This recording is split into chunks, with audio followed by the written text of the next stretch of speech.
Hey everybody, this is Joey Davidson from TechnoBuffalo.com, and I'm here with a quick look at Rogue Legacy. Rogue Legacy released for the PC on June 27th. We snagged it on Steam for 15 bucks, but you can get it directly from the developer's website at the same price, and they'll even include a free Steam key, which I wish we knew when we purchased this game last week, but we'll include a link for you guys to head directly to their website in order to snag it. The title is only for the PC right now, but it is being developed for Mac and Linux as well. That will come later, according to the devs. So real quickly, Rogue Legacy is a 2D dungeon crawler with procedurally generated levels. You're seeing me kind of select characters and upgrade my keep right now, and I'll get to explaining more of that in just a second.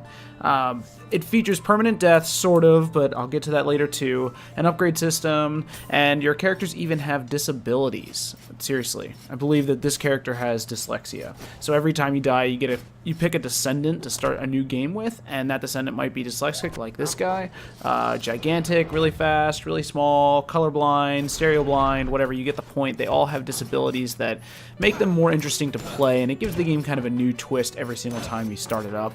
So I'll talk more specifically about Rogue Legacy here in a second, but I did want to touch on its genre first. It belongs to the subgenre of roguelikes. So, while Rogue Legacy is actually a semi-roguelike, or I believe the developers are calling it a rogue light, as in like light soda. I don't know. Roguelikes are basically a subgenre of gaming that typically features a standard list of mechanics. They're insanely hard, which you're seeing here in just a second. They feature permanent death, and most of their encounters are randomly generated.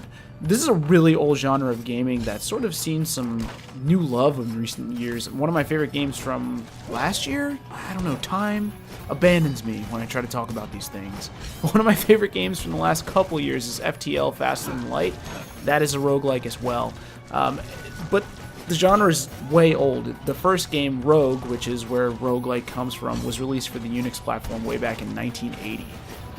And that's pretty much what started this trend, and in recent years it's become more and more popular to do this. So what makes Rogue Legacy a roguelite instead of a roguelike?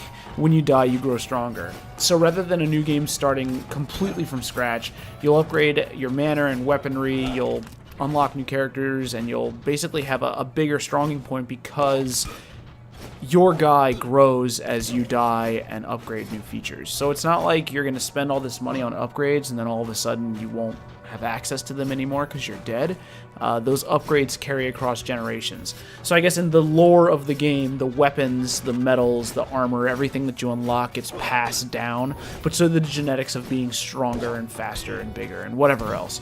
So you're going to die a lot in Rogue Legacy, which I do as well. I mean, this is actually one of my longer runs, which isn't really a testament to how good or bad I am at this game. I'm terrible at it, for the record. I'm just gonna...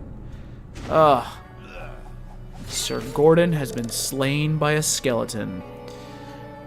And then you'll see me jump back into the main menu, and I'll pick a new descendant. So this was the guy that I just had. This is our new guy. I could be a barbarian. They all have special traits. This guy's a giant.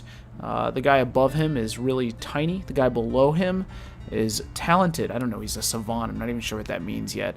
This guy would also be stereo blind, which means that the 3D aspects of the game are gone, but I'm going to go with Lady Priscilla the Barbarian, who's also a giant. This is the aforementioned manor. So I do have some bucks to spend, and I could just upgrade my sword here with the blacksmith, which is what I think I'm going to do. And the weird thing about Rogue Legacy is that when you go to approach this castle at the beginning of every round, you're greeted by this phantom, and you have to give all your money to get it in, basically start playing. Basically, you want to spend all of your money on upgrades before you enter the castle every single time. So every single time you play, you're going to be buying upgrades. It's so tough. This game does work with a controller, which is really nice if you're someone who likes to play in big picture mode on Steam, which I do. So that's great, and it actually controls really, really well. It's hard. I mean, this is a precision platformer with like hack and slash mechanics. Your sword swings are super slow, so you kind of have to balance out when you're fighting and when you're dodging and running for your life. And being a giant, as you're seeing here with Lady Priscilla, makes it even harder. One also pretty cool thing that I wanted to mention about Rogue Legacy is the game's soundtrack. So I'm actually going to kind of fade out here for just a minute just so you guys can listen to the music and watch me dodge all of these fireballs or not dodge them. I get distracted. Like a turkey leg pops out and I'm like, hey, get that turkey leg. See? And then I get hit. Turkey leg, useless. So anyway, pay attention to the music and I'll be back on the other side.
Okay, so like I said at the very beginning of this game, one of the big staples of the roguelike genre is its intense, brutal difficulty.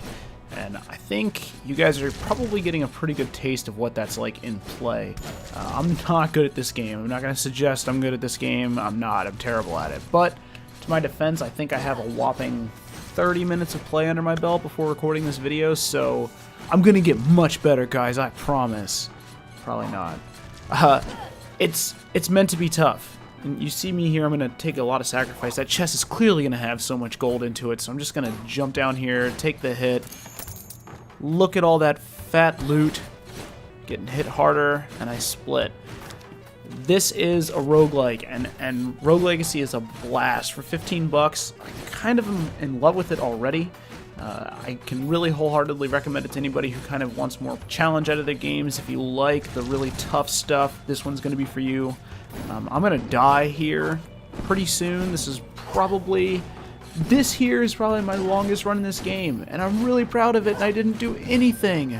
I'm terrible at it.